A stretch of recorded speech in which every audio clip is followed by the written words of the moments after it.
So we move into the last stretch, sprinting into the last stretch. I'm Martin Indyk, the Vice President and Director of the Foreign Policy Program here at Brookings.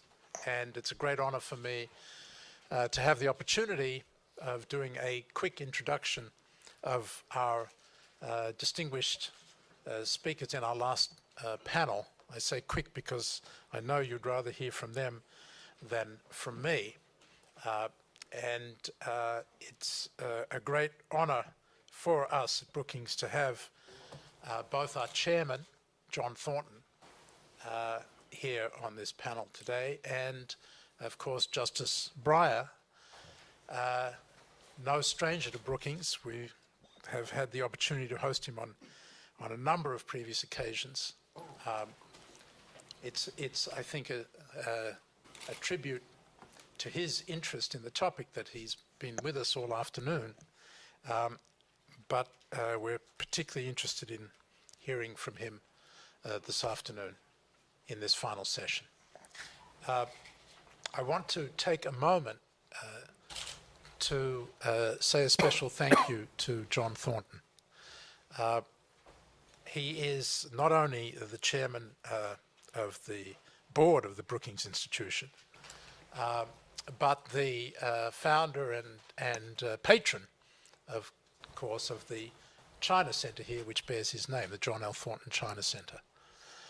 And beyond that, the Brookings Tsinghua Center, which is our China Center over in Beijing, based in Tsinghua University, where John is professor and director of the Global Leadership Program. John has been an inspiration to our work on China from the very beginning. He is responsible for our ability to have created a very strong and leading group of scholars and thinkers and experts on China, both here and at the Brookings Tsinghua Center. But beyond all of that, he's also responsible for this special series that the Thornton China Center produces on Chinese thinkers. And I think it's typical of the way that John himself thinks about China, that he brought this idea to us and has been the guiding light for it. The idea is that we learn so much about China from Western experts on China, but we know so little about what Chinese experts on China actually think. And John's idea was to pick out the best of them and have Chung Lee edit, curate their thinking, translating into English for the benefit of Western audiences. As a result of that, this book, In the Name of Justice, of course, by Hu Weifang, is the third in the series. The first focused on thinking about Chinese thinking about democracy. The second, China in 2020 as a new superpower.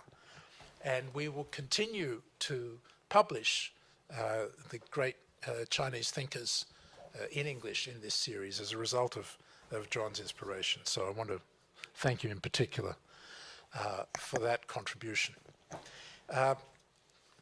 Justice Stephen Breyer is no stranger to any of you, but perhaps some of you are less aware of the involvement that he has had in legal issues in China.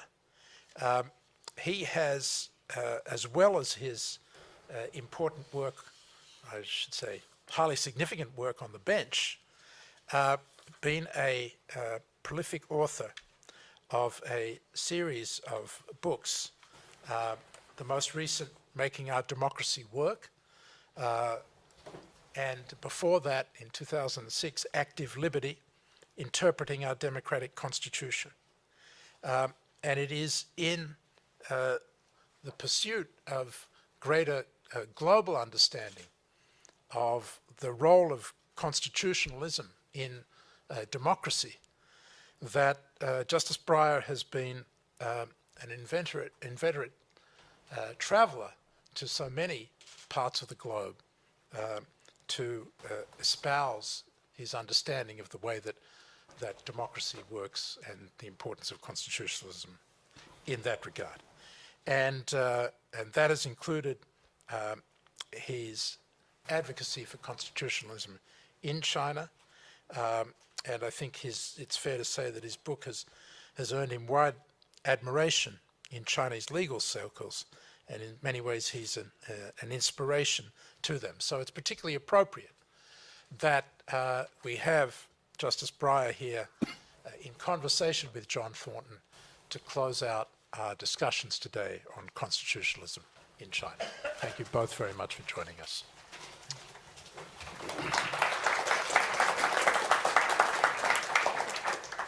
Martin, thank you very much. We have about an hour, and here's the way I'm going to run this session. I'm going to give just 2 comments by way of context to the day and to this particular conversation. I'm then going to ask Justice Breyer a few questions, and then I'm going to open it to the floor in about 30 minutes' time. So there should be plenty of questions from the floor for Justice Breyer. Okay, context. For 20 years, I've been advising the very senior Chinese, roughly half of that on financial and economic matters, and then the second half on a whole variety of topics. About 10 years ago, I remember the very first time I met Jerry Cohen, we started talking about rule of law, and I said to him at the time, what strikes me about this topic is, other than the one occasion I can think of, and there may be others, but I can only think of one, other than the occasion when Paul Gewirtz was in the State Department and Bill Clinton was president, that this topic, in my view, has never gotten the attention it deserves at the most senior level of government-to-government discussions. It's been treated, as far as I'm concerned, as too much like a kind of technical topic that is dealt with by technicians and not as a fundamental topic between relations of the two states. And in my own experience, I always say that the Chinese leadership, their most distinctive characteristic to me is that they are systematically open. That is to say that their basic modus operandi is, on any particular topic, let's look throughout the world, get the best ideas throughout the world, bring them back, study them, and then customize them as appropriate for our own system. And yet, in this one respect, they've been, as far as I'm concerned, a little bit slow. So we had that conversation 10 years ago. Now, John Huntsman asked about what's going to happen after the 18th Party Congress. So I'll stick my neck out and I'll say, for a variety of reasons, some of which are circumstantial, and some of which are to do with the particular leadership in the seven-person standing committee. I believe that this topic will have to become a more important topic, and that it'll have to be treated as all things in China are top-down, in addition to what Bill said earlier, that let's let 1,000 flowers bloom and interact in all kinds of ways. But the truth is, the fundamental is not going to change unless there's a top-down decision to change it. So in addition to that, I remember having a conversation with one of the current seven, just about 2 years ago, in which he made the following remark. One of the problems with American politicians is they think that in China we can do whatever we want to do. The truth is, increasingly, we have to be responsive to the people. And that's increasingly so for all kinds of reasons, including the fact that social media is making it so. And so the truth is, the senior leadership in China keeps very close tabs on what's going on among the ordinary people. And to the extent that the ordinary people are increasingly having to have their own grievances adjudicated in some more systematic fashion and want to see their rights observed and so on, this will create a kind of implicit pressure, which in my view will, among other reasons, lead the top leadership to have to deal with this thing much more directly.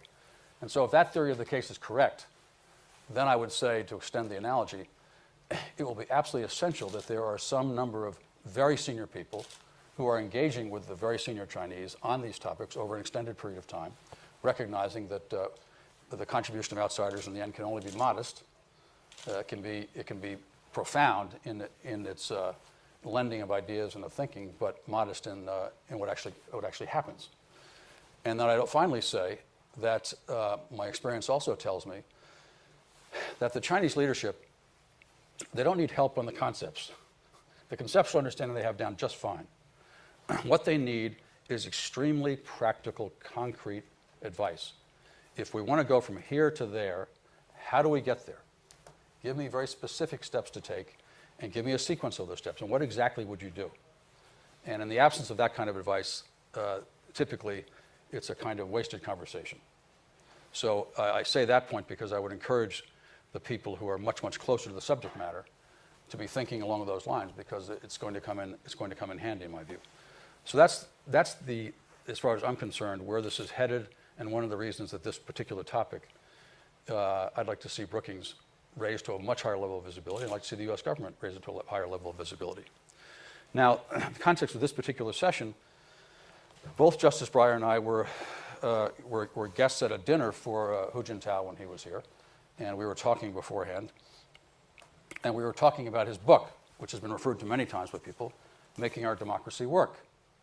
And I said to Justice Breyer, I just finished reading your book. It's a fantastic book. By the way, you should get it translated into Chinese, because the lessons in this book, as important as they are for Americans, are at least as important for the Chinese. And I believe that the Chinese leadership would read this book.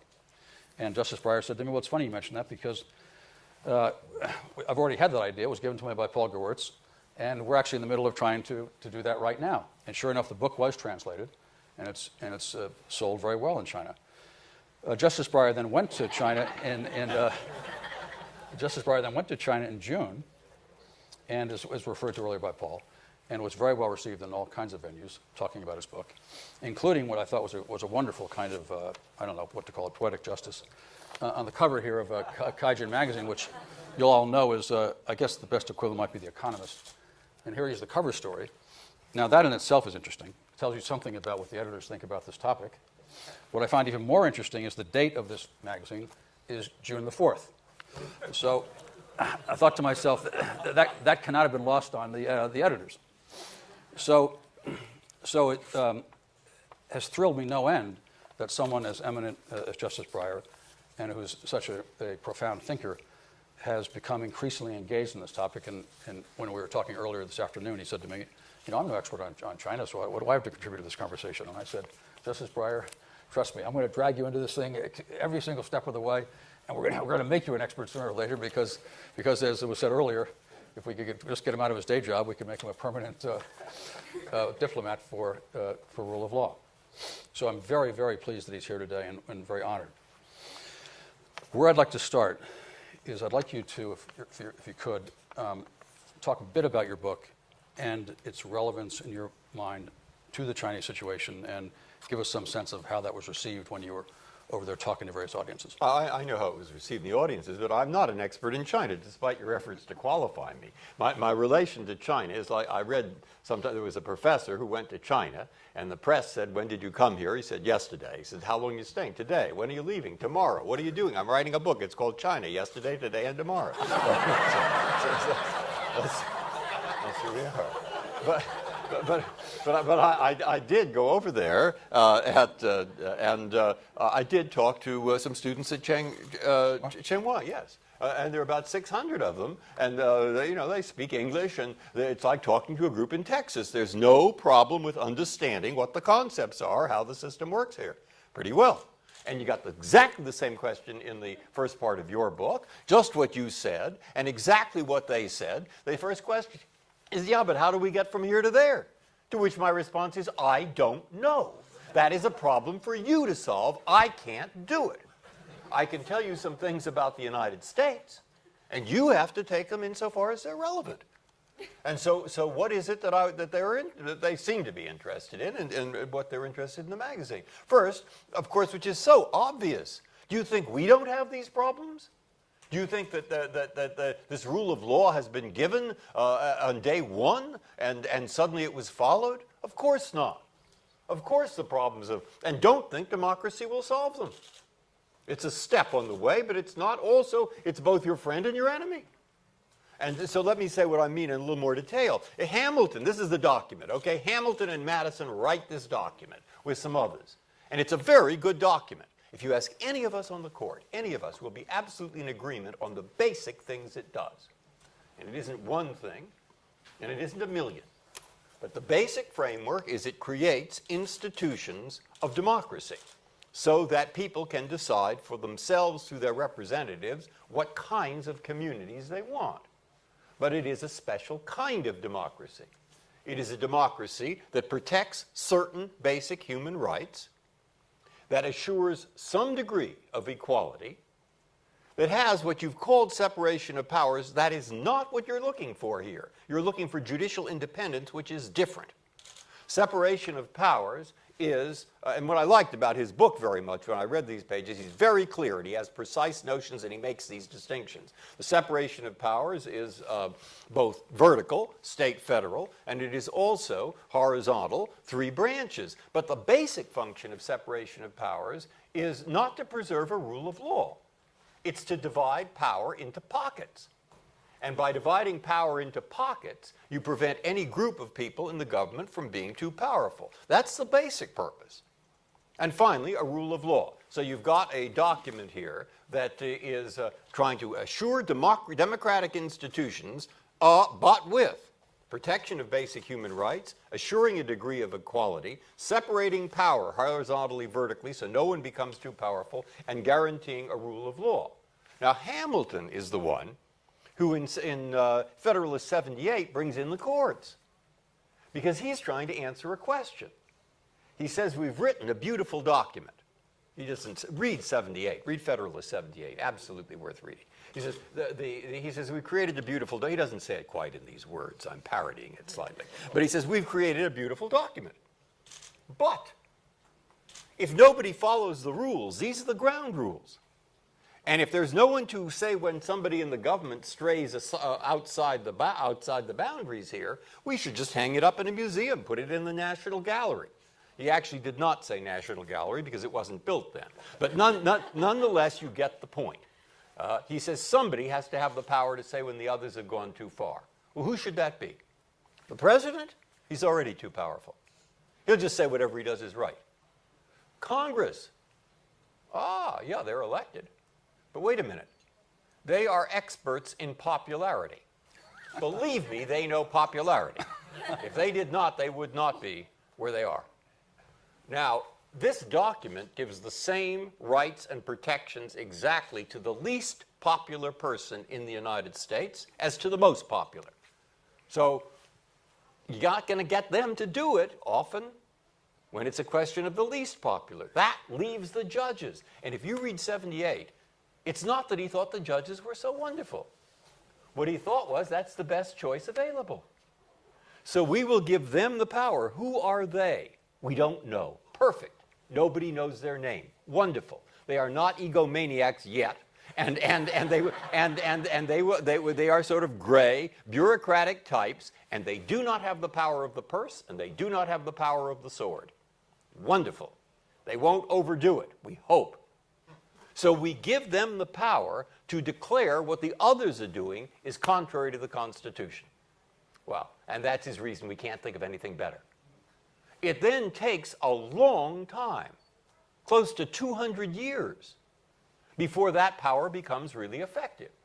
And the thing I think to study there is the history of slavery and the history of segregation. Why?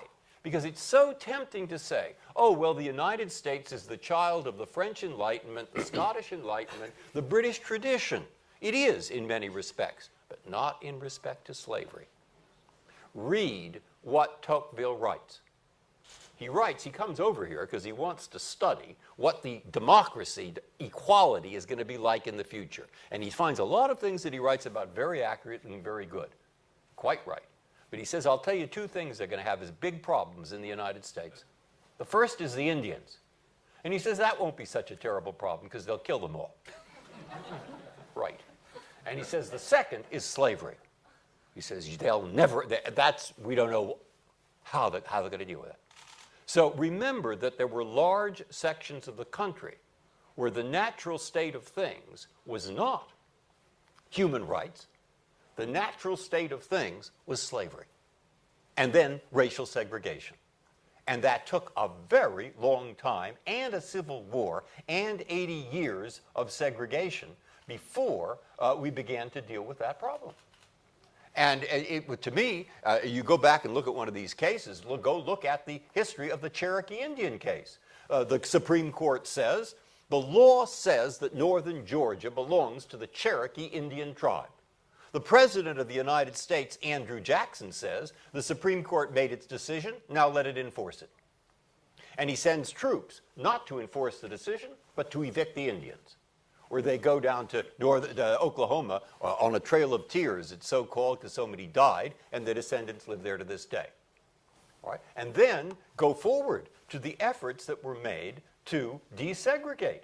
After Holmes has a decision, when Holmes was on the court, where it's a decision pretty clearly they're keeping a black person from the polls, contrary to what the 15th Amendment says, and he says, we can't really strike this down because nobody will do it when we say it.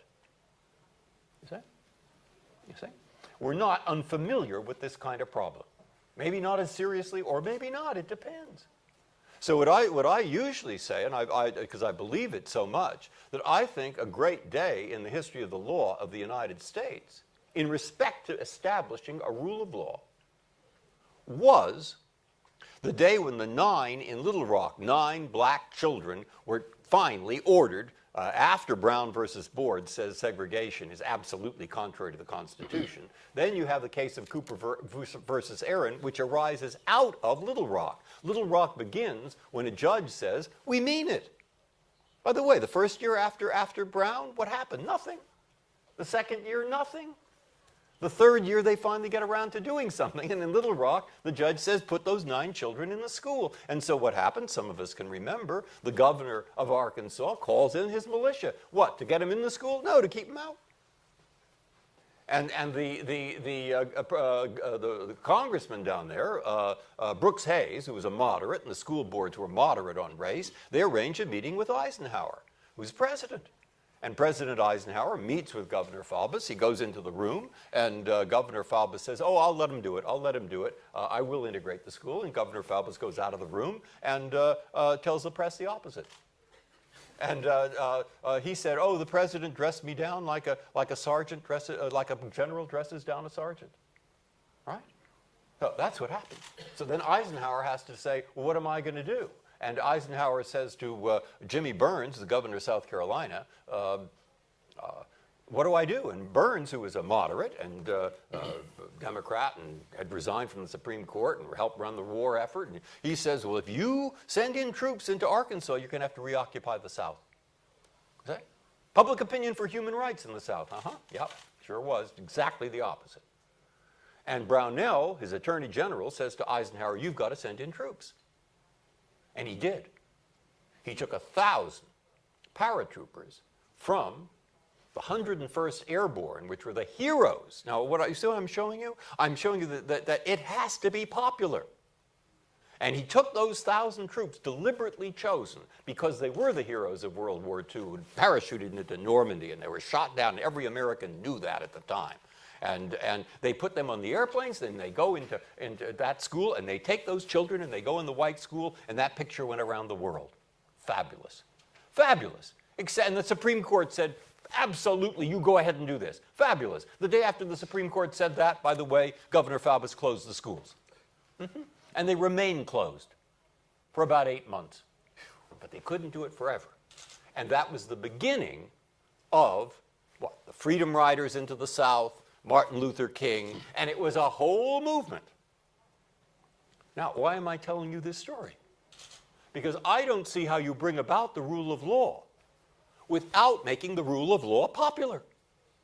The people have to understand the virtue of it. And that's tough because what it means is that you will have institutions called the courts, which by definition are there to do things when they're unpopular.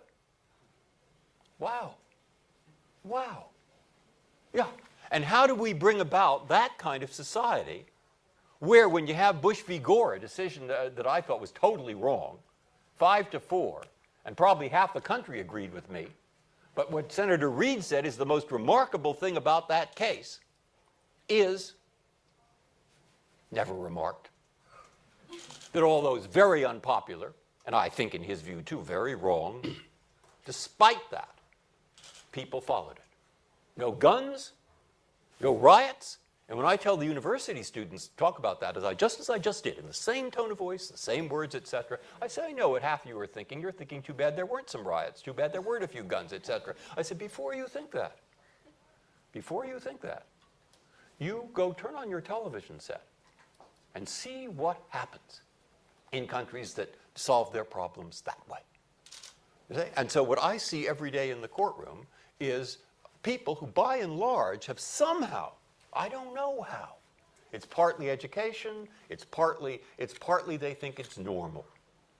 All right, so I can write down my list. I asked my colleagues, I said, I've read in this book, which was your book, and the same question you asked, the same question they asked, and Justice Kennedy goes over to China a lot. He understands it pretty well. And I said, what would you say as to what steps concretely you take? So we wrote down 8 or 9. But ultimately, what you're working towards is a general understanding. Now, I found my own way, just for me, of expressing that, of what that understanding has to be, and maybe you can get there, is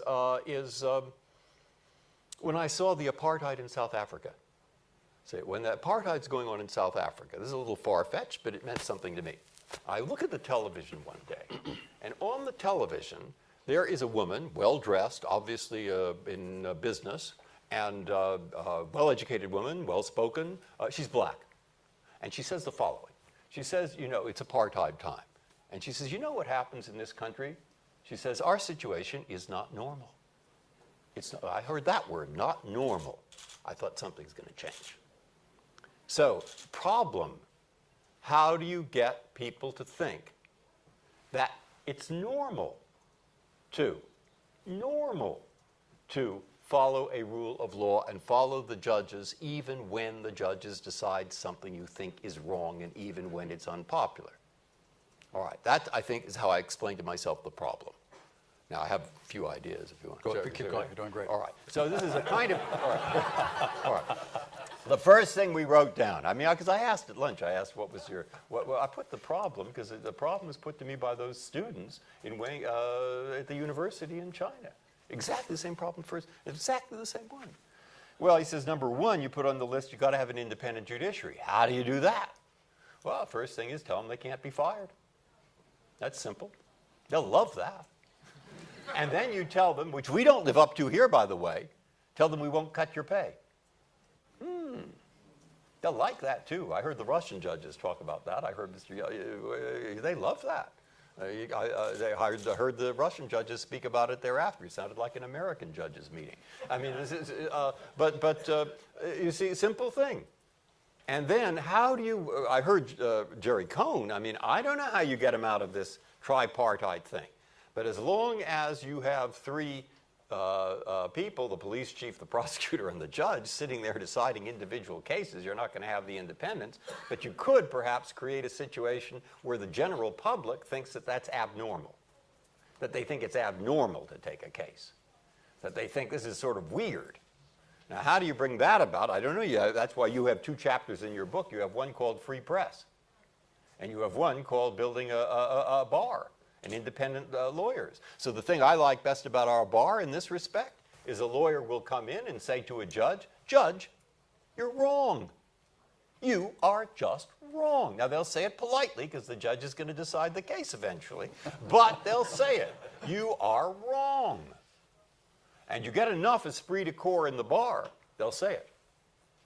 And then the judge will feel a little sheepish if, in fact, he's going to decide something so obviously wrong.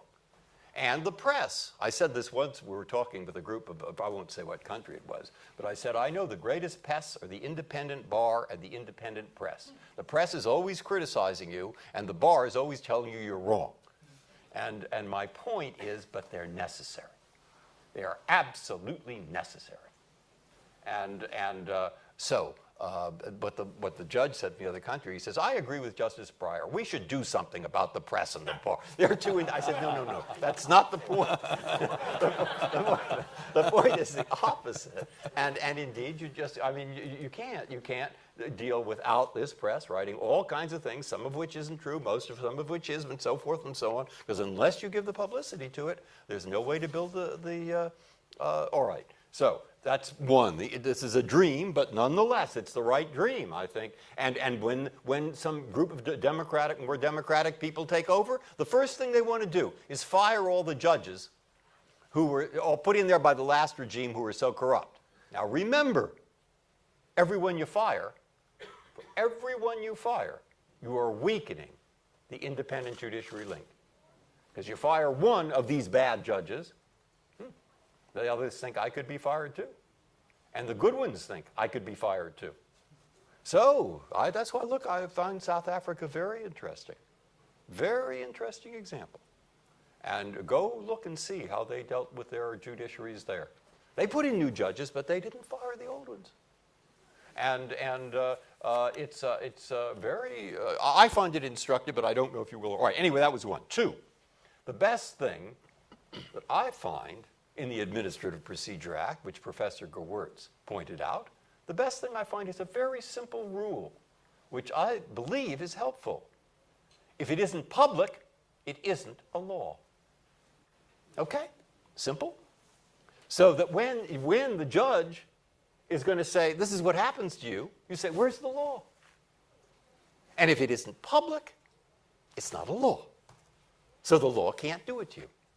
That's a very, very simple, I think, and very important rule, and it comes under the guise of administrative procedure. 3. Now, I don't know, I mean, I put them in order of what you try to get first, second, and third, but I don't know, so don't take this as some, these are just, everything, every legal procedure will be conducted in public. Oh, no, wait a minute. What about the judges or juries deliberating? The deliberations aren't public. No, I don't think they should be. So how do you run that? Well, there's a rule there called, it sounds technical, but it's pretty important. It's called ex parte communication. No ex parte communication. What does that mean? That means all the bases for taking the decision, all the proofs, all the evidence has to be public. The deliberations can be private, because you're not going to make the deliberations public and get honest deliberations. I wouldn't do that.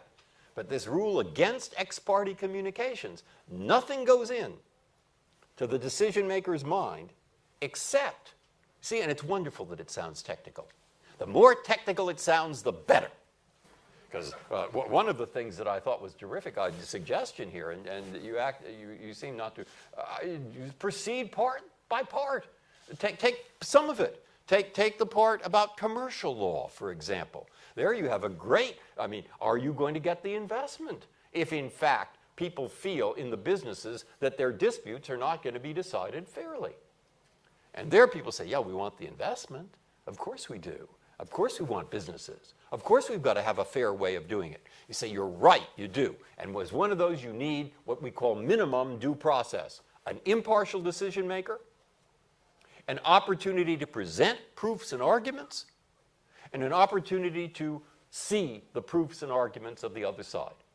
We need those so that the businesses will see that in fact their disputes are being resolved fairly.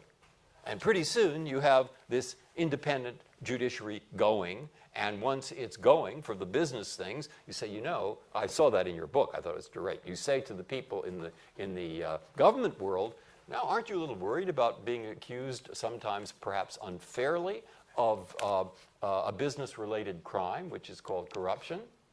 And if you end up being accused very unfairly of that, wouldn't you like a fair and impartial tribunal?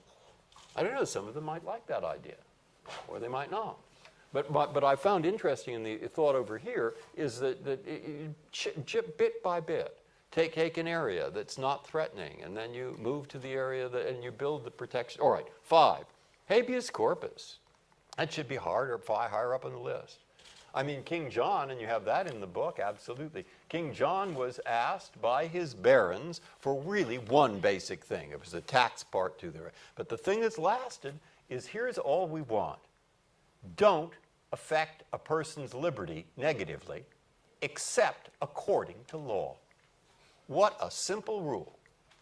And that doesn't seem too threatening, because they think, well, we can pass whatever laws we want. Okay, yeah, you can, but we'll start with this.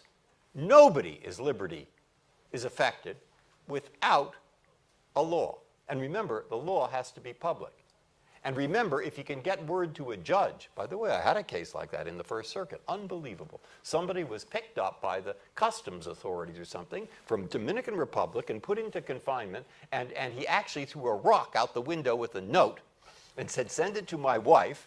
And the wife got the note, went to the judge and said, bring my husband in. He said, habeas corpus, of course, bring the body. You have it. Who's keeping him there? What's your explanation? The explanation has to be according to law. And there we are. Say, because you make them, people try to do their job. Or what else did I write down here? A public defender corps. That's helpful if you move into the criminal area. Because then you build a corps of people with a professional interest in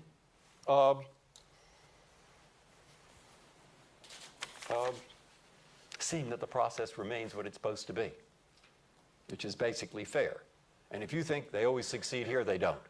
There are plenty of problems with our system. There are plenty of them. And that's actually a virtue for the other countries, because by looking at these problem areas, they can see not necessarily what to avoid, but how people take steps to try to overcome them. All right, I think that's enough for them. Wonderful. Now, I'm going to open the floor right now because we've got half an hour to go. So who wants to ask the first question?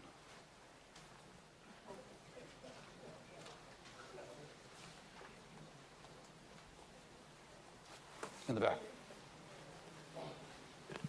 Thank you. Jim Hoagland, Washington Post. Justice Breyer, thank you for those remarks. You've taken us a little bit into a thorny territory, though. I wonder, from your visits to China, your conversations with the students there and with officials there, if you have a sense that we are on a path where an independent judiciary can be formed in a system that is ruled by a communist party that puts other values much more on a supreme level than the ones that you're citing. Do you have a sense that the party is willing to make the kind of compromises that essentially will put it out of business? There I have you're asking me a question I can't answer insofar as you're talking about the party, because I don't know. But I do know that you have an entire generation of students, that was my impression, who are very much up to speed on this, and they do see a rule of law and the kind of values that are in our Constitution as worthwhile and important. And once the question becomes, how do we get from here to there, the battle becomes, it seems half won at least, because it's now just a question of what are the means, and as you can see, people can start thinking about these means, but people eventually, it's an article of faith with me that there is no dictatorship or whatever so awful, and I'm not saying this is one of them or whatever, but eventually the public opinion does matter, and informed public opinion does matter. No matter what the country, no matter what the situation. At least that's perhaps just an article of faith. And I don't see how that's resistible when you have it so widespread. Right here, sir.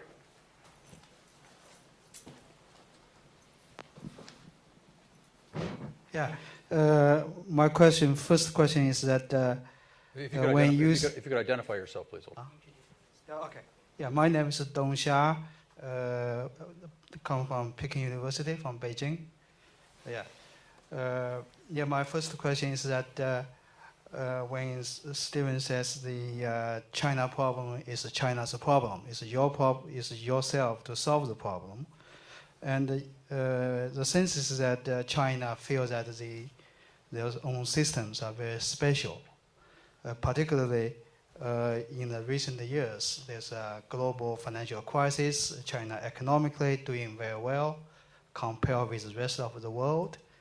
And it is true that China doing very well economically, but increasingly many students, and even many of those coming to study in the US, they feel that they are part of the systems. In many ways, China is divided, whether China systems is better than Western systems, or China is special.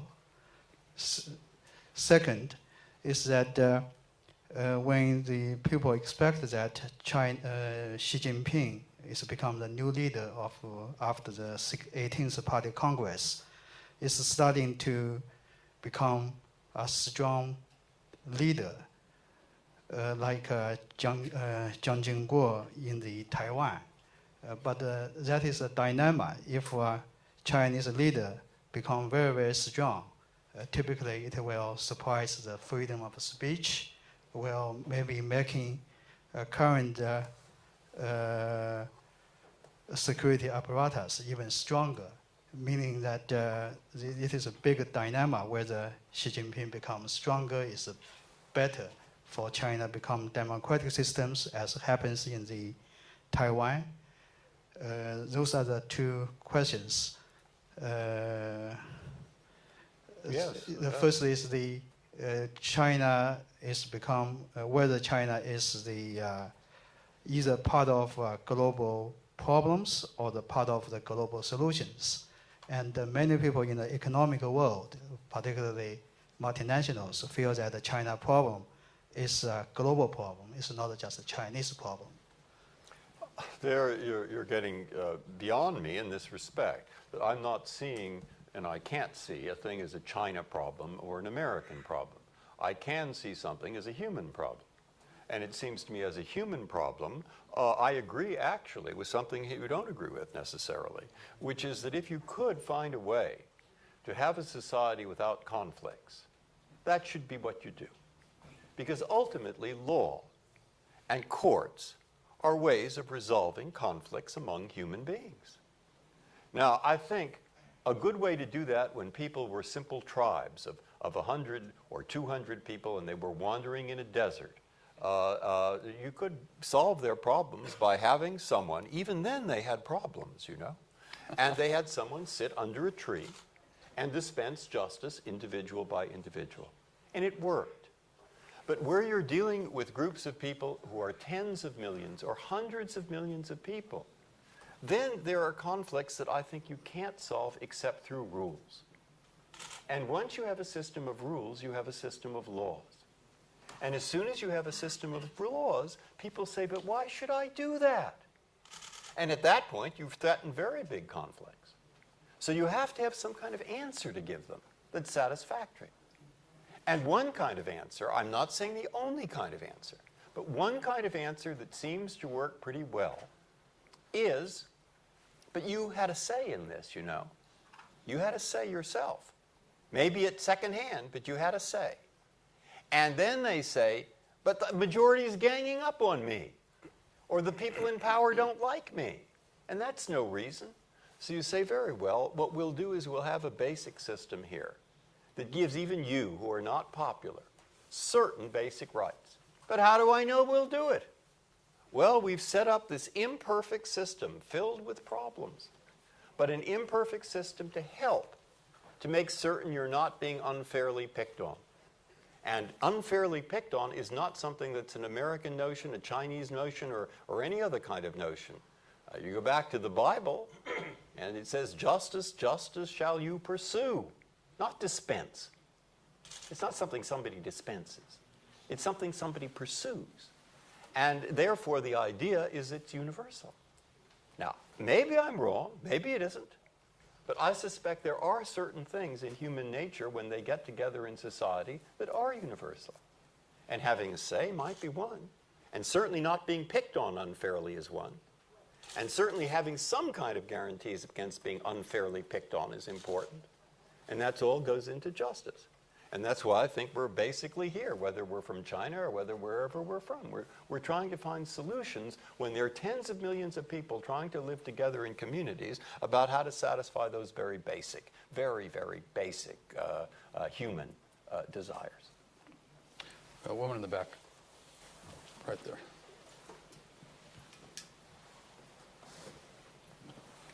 Hi, my name is Louisa Zhang. I work for the National Endowment for Democracy.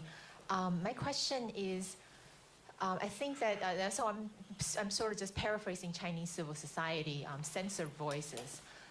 that often I think the West doesn't always hear as often as some of us would like. And so I think for them, a huge legal issue that remains unresolved in the PRC are the number of human rights abuses, including the starvation of tens of millions, possibly up to 30 or 45 million during the Great Leap Forward, as well as a lot of other political campaigns, including the Cultural Revolution, and again, tens of millions involved that to this day remain completely off the table. And my question is, what are the limitations and solutions that you think rule of law can provide for that problem? Thank you. Well, I think people would not vote to starve 35 million people. I think that is unlikely to occur. But look, courts and judges and constitutions have been proved popular outside the United States and Europe and so forth because people see it as one possible small guarantee against the kinds of horrors that happened during World War II, for example, that happened all over the world. They don't think, we're 9 people, we can't. But you put the 9 people together with a system of education and experience and try to get a press in and try to make it public, and maybe it's a little bit of a help. That's where I really think we are, and that's what I think our strength is. The strength is having trained, not trained, but gotten accepted over the course of many years, a notion that I will accept this court decision even though I don't really like those judges, and even though I really think they're wrong half the time, and and I won't even tell you what the lawyers say when they're outside the courtroom. It's sort of, well, it may help a little bit. It may help. It may help that maybe there is a guarantee, of a kind of guarantee that could be swept away pretty easily, and that's why I say, that's why you heard what, at the very beginning, people were saying, look, we keep working at it.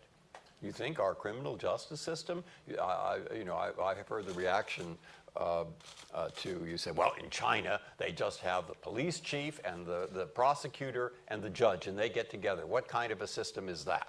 Where does the defense have his rights? And I say, that's right. You've got to have some. And then I think, 98% or 95% of our cases are decided by a plea bargain between the prosecutor and the defense lawyer. And I say, well, hey, what kind of a system is that? And particularly the prosecutor can sit there and say, if you don't agree with this, I'm going to accuse you of a higher crime, and you'll go to jail the rest of your life. I said, that's not a perfect system. And maybe we should, maybe we should. And there are a lot. So there are criticisms of our system, and there are problems. But the important thing for us, I think, is keep working on them. So when people didn't like the government, the students are angry at that. I say, hey, your job is to go participate and take part and convince if you don't like it, convince the majority to vote your way. If you don't like what's going on and you think it really is picking on somebody, there are still legal aid societies, or go into a courtroom, and it's a messy system, and it isn't terribly efficient. But they put it in because Hamilton and the others hoped it would be one kind of a guarantee of a certain kind of basic liberty. And of course, I believe in that. I wouldn't have spent so much time at it. Yes. Sorry. No, you're sorry. Thanks, Justice Breyer and John Thornton. I'm Garrett Mitchell, and I write the Mitchell Report. And as I was listening to the beginning of this conversation between the two of you, I was reminded of a wonderful conversation that took place probably 30 plus years ago between Bill Moyers and a former Justice Blackmun, talking about the Constitution. And so this question sort of goes to what's at the heart of constitutionalism and rule of law, and I'm looking back at the list of things that you listed. In the course of that conversation, after a long discussion about constitutionalism, et cetera, essentially Blackmun turns to Moyers and says, it's really the preamble that breathes life into the Constitution. And I wondered whether that's a point of view that you hold and whether you think it has relevance in the situation that we're talking about now. No, the preamble says, "We, the people of the United States, in order to assure domestic tranquility, etc." I used to be able to quote it, but I don't think I can now. Anyway, it's written down in here if you want. And the preamble is important, saying "we, the people," but it's not the only thing. And I say that because I do think I had a very interesting conversation in China. I thought when I've gone there twice, and the first time was a few years ago, maybe 8 or 10, where Joanna and I, with Paul really, went to Beijing, and then we went to Shanghai. And in Shanghai, we were asked to meet with a group of businessmen, and these businessmen had all been involved in the dot-coms, and they'd lost a lot of money, but most of them had made a lot back. So they're talking, and I was fascinated listening to them. And one of them says, I preferred the Cultural Revolution. And the other said, "What? You preferred the Cultural Revolution? Why?" And he says, "Because then you knew the government was the enemy." He says, "Now you're not sure." He says, "This is what?" So I said that you all really want to bring about a democratic system. They said yes, so I can't resist it. I'm a law teacher. So after they say how much they're all favor democracy, I said, okay. I said, that's a very interesting point. I said, I favor it. But, I've noticed from what I've read that there are millions of people in China who make just a few dollars a day. And they're off there on land. And they're not very rich, really. And you have quite a lot of money, I gather. At least I was told. And suppose they all say, look, we're in the majority. And you have this money down here. We're going to take it all away from you and give it to us. So the one who had started this said, I said, are you in favor of that? If that's the result of it, he says, I am in favor of democracy, but maybe not right now, he said. So you see, it's like a tiger by the tail. And so you start looking at the other side, and they're afraid of a certain kind of chaos or of a certain kind of and so somehow you have to now that is partly, that fear is partly, but not completely, sort of assuaged or dampened or something by the parts of the Constitution that guarantee property. They can't just take it away from you. But maybe if they think about it, they could figure out a way to.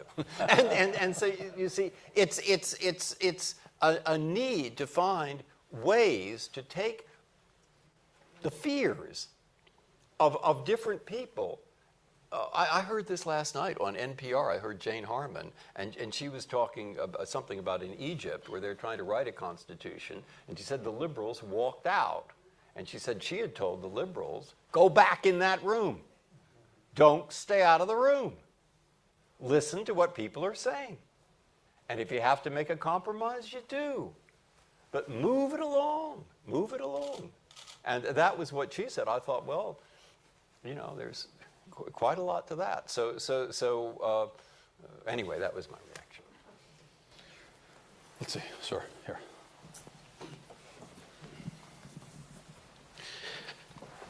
再问，我的中文不太好，当然英文更不好。 Chinese not that good, but my English is even worse. 好。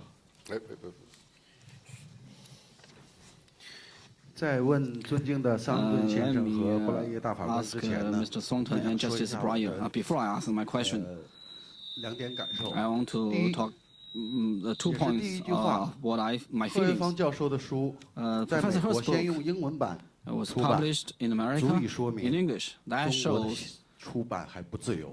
China's still hasn't doesn't have freedom press, and the judiciary is not independent. 第二，我 Secondly, 是一个来自 I 于 am from 中国的一个普通的律师。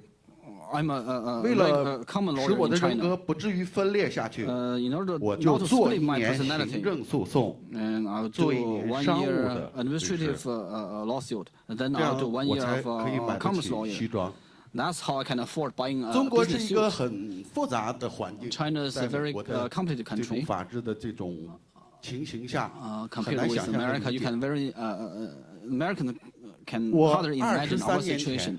前，24年前吧， 24 years ago, 我是一个脑残， I was 和五毛。 like 这 basically 这个英文怎么翻我不大 I 好 follow 说 the 啊。 government's 而 rules. 什么意思呢？ I 那 have 这个大法官可 mentally 能也没有 kind of 听 ignorant. 清楚，就是说，当年我的历史 At that 观、 time, 价值观 My 让 values, 我知 my 道， perspectives. 我们拥护那样的一个制度环境是非常正确的。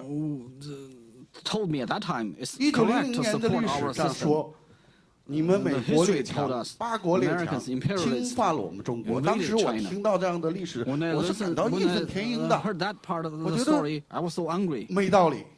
Okay. 这样的话呢，自从我个人来讲， Then 学了法科， After I 进了 studied 法 law, 科， after 我 I 可 entered 能 law 才知 school, 道哦，这个 then 才 I 是 learned 人类真正 probably 追求更好的规则。至于说上帝有没有创造出 whether 再比这个好的规 maybe 则呢？我们现在 your 不知道。 system is the best. I don't know whether God has created a better one. I don't know. 那么，我大言不惭的讲， So let me say, like boldly, make this 我现 statement. 在 Right 我 now, 是一个 I 认 am 同普世价值 someone 的 who accept 一个个体， universal values 一 now. 个 Then 卑 as an 微的 individual, 一个人。 a humble man, a 但是我 humble 们知 individual. 道， However, 13 we 亿 know 人 that 口当中， there's 1.3 billion people in China. 能达到我这样的意识 How many people 这样的高度的话， can 是一件 reach 不容 this 易的 level? 事情。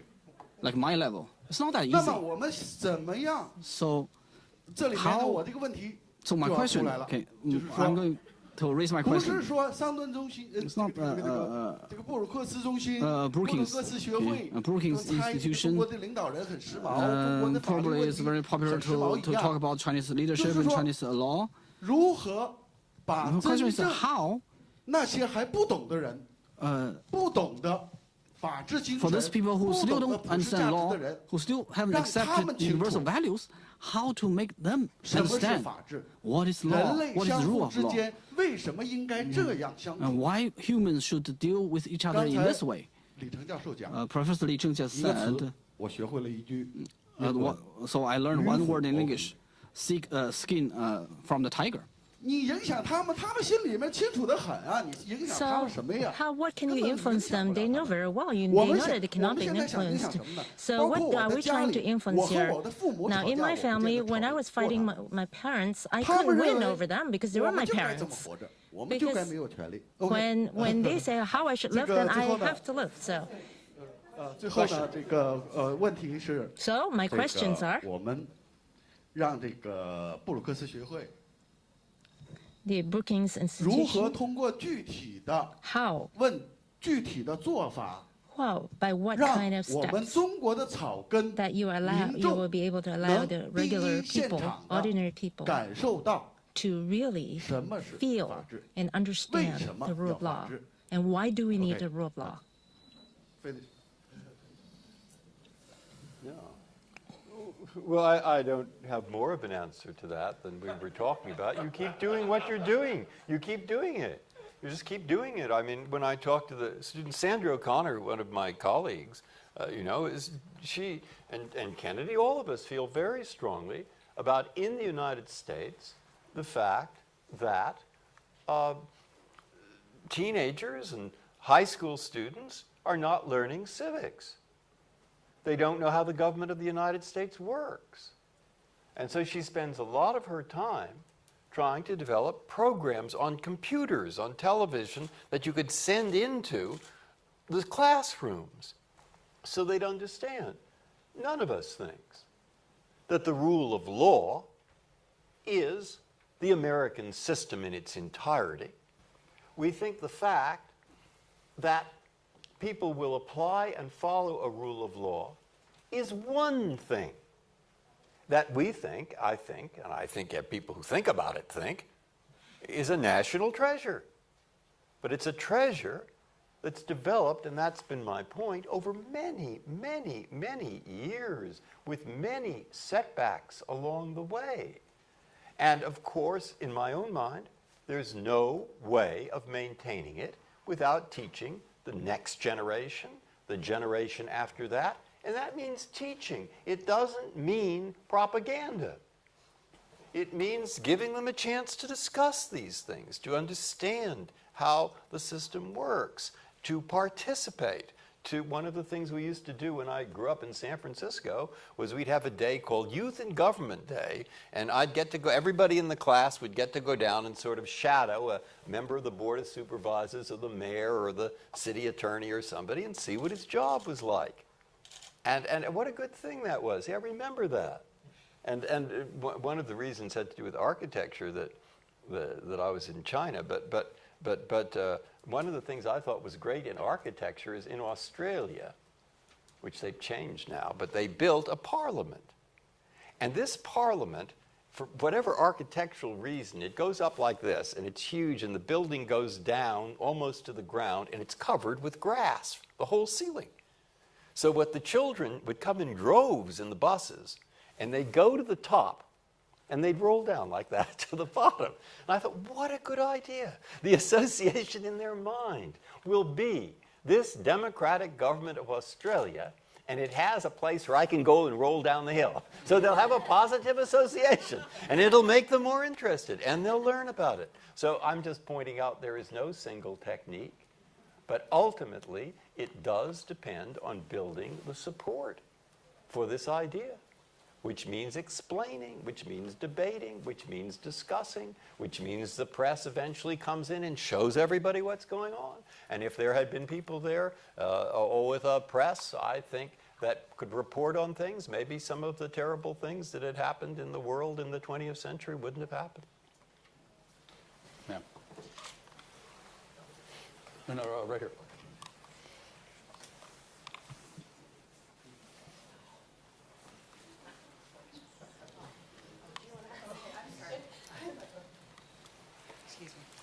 My name is Lauren Homer. I'm an attorney here in D.C., and I've been working on rule of law issues for many years in Russia and China and other places.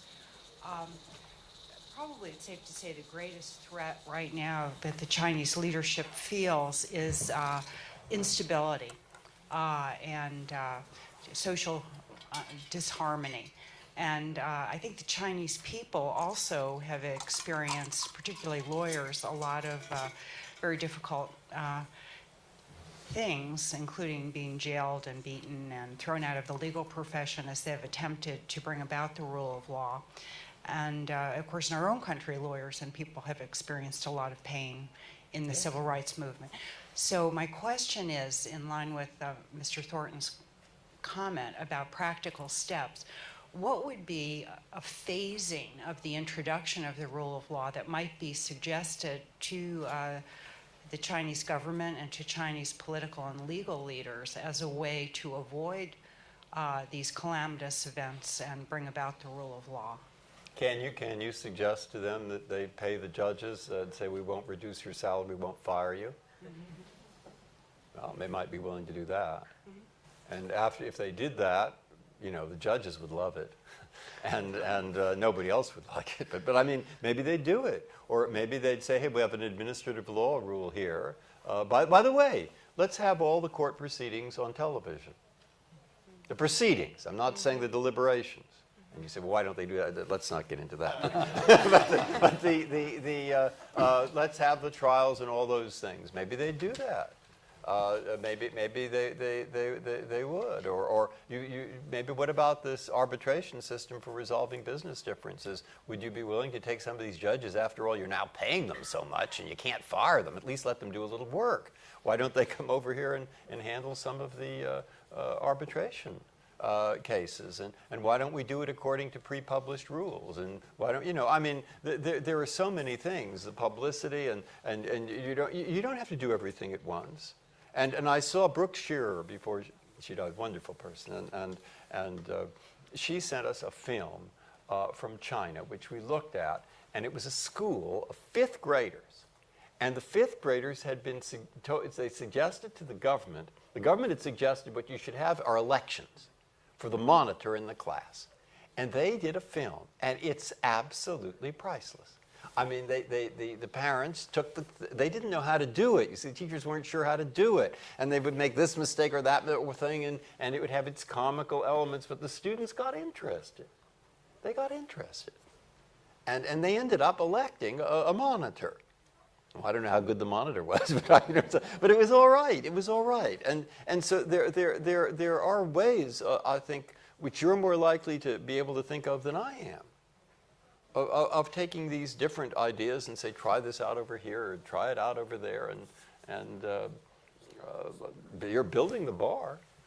And it's true that they're not a solution. None of these things everything has drawbacks, but you sort of move along. Right, I'm going to take the final 2 questions. This man, gentleman right here, and back here.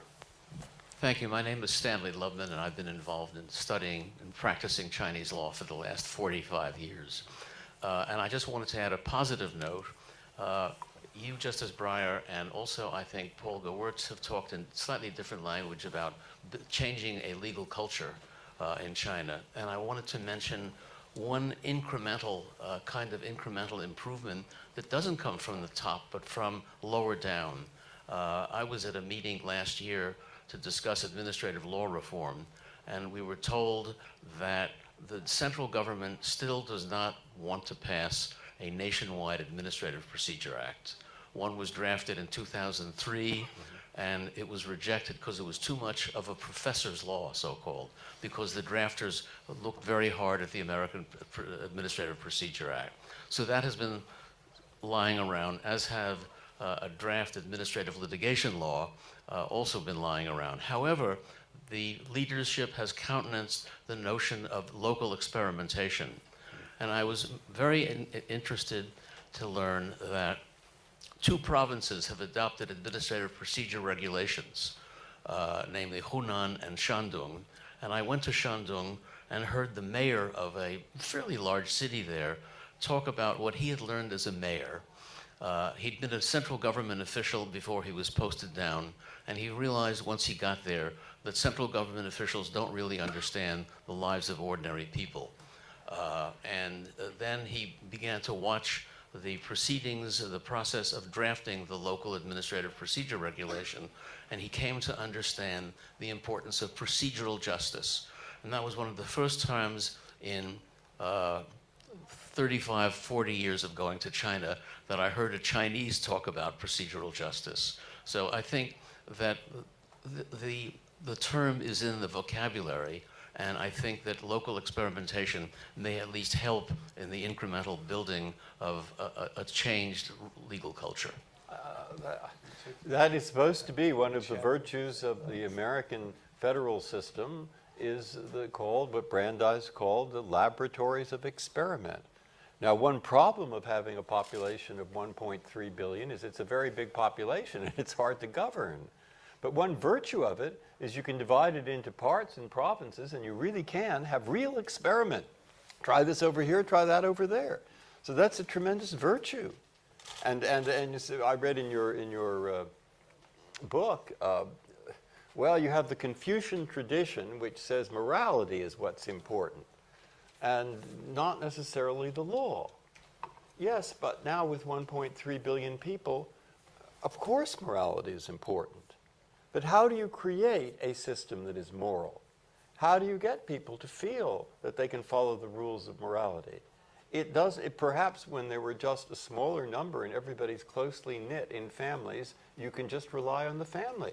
But in today's world everywhere, with this television and the computers and everybody working hard all the time, maybe you can't so completely. And so maybe to get to the Confucian goal, you have to use a rule of law means. I don't know, it's possible. But I mean, all these things you can experiment. And that's really, that's such a plus. That's a plus. Final question right here. Wait for the microphone. Here, you need this too. I have a question. I'm a Chinese lawyer, so maybe the judges are not familiar with China. So my question, I think you can certainly answer. My question is, if a case comes to the Supreme Court and one justice or his family has interest in the case, then how to make a decision? Other 8 justices, but if the decision is 4-4, then how to resolve this problem? Thank you. If it's 4-4, there's a rule on that. It's normally all 9 participate, and therefore it's not going to be 4-4. But if one person were disqualified and there were only 8, then if it splits 4-4, the lower court decision is automatically affirmed. Okay, thank you. Okay, so we're at the end. I want to just make 1 minute of closing remarks by thanking all of you for coming, thanking Chung Lee and my colleagues at Brookings for putting on a wonderful program, thanking Jerry, Paul, and Bill for your wonderful contributions. And Hu Wei Feng, we could have paid you no higher compliment than to finish by having Justice Breyer here. So we thank you and we thank Justice Breyer. And please join me in singing.